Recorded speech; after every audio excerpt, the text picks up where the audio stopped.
Ces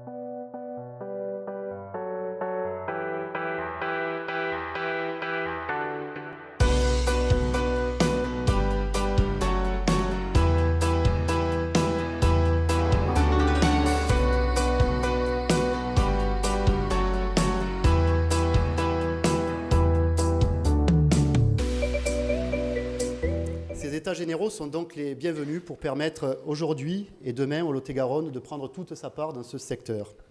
Non pas probablement par le développement d'un tourisme de masse, mais par le développement d'un tourisme sur mesure, de qualité, varié, qui peut permettre de créer une véritable destination Lot-et-Garonne.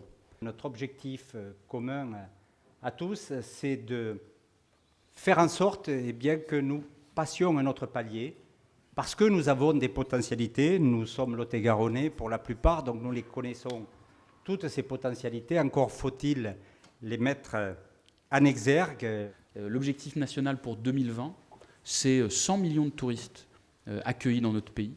Et ça ne marchera que si l'ensemble des territoires s'impliquent dans la démarche, souhaitent accueillir et souhaitent s'engager dans ces politiques d'accueil. C'est le cas ici, en Lot-et-Garonne comme en Aquitaine.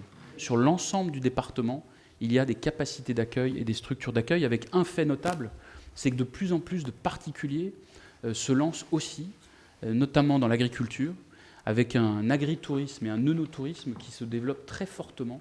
Et nous-mêmes, souvent, nous ignorons toute cette richesse et toute cette diversité. Il faut au contraire la valoriser, la mettre en avant. Je sais que c'est ce que vous faites dans les différents projets que vous portez. Et c'est à partir de ces états généraux ce que nous allons faire avec une feuille de route commune et que nous allons pouvoir faire ensemble. Indiscutablement, Lot-et-Garonne a gagné ces dernières années en notoriété et en attractivité touristique. Tout d'abord, en capitalisant sur sa situation géographique et ses moyens d'accès. Ensuite, parce que le Lot-et-Garonne a su s'affranchir de certains complexes par rapport à ses voisins aquitains. Certes, nous n'avons pas le littoral, mais le Lot-et-Garonne regorge de richesses, qu'elles soient naturelles, patrimoniales, gastronomiques et humaines. À l'heure où tous les touristes, notamment français, sont en quête, ça a déjà été dit, mais d'authenticité, d'espaces verts non dénaturés, il est évident que le département a les atouts qu'il faut pour répondre à cette demande. Quand nous avons travaillé sur cette stratégie à venir, nous avons priorisé 4 axes qui sont à co-construire pour l'ensemble du marketing de la région Aquitaine, Limousin, Poitou-Charentes. C'est promouvoir les marques régionales à dimension internationale, accompagner des marques à vocation plutôt nationale dans une logique client selon leur intensité et maturité touristique, développer les stratégies des filières et développer le tourisme intra-régional. Nous avons rassemblé dans un cluster et le pôle d'excellence a permis de le faire. Tout le travail qui a été initié par le ministre nous a permis de le faire. L'ensemble des acteurs pour bien connaître, bien identifier les marchés. Ensuite, il y a une feuille de route à la fois sur l'offre et les services qu'il faut développer.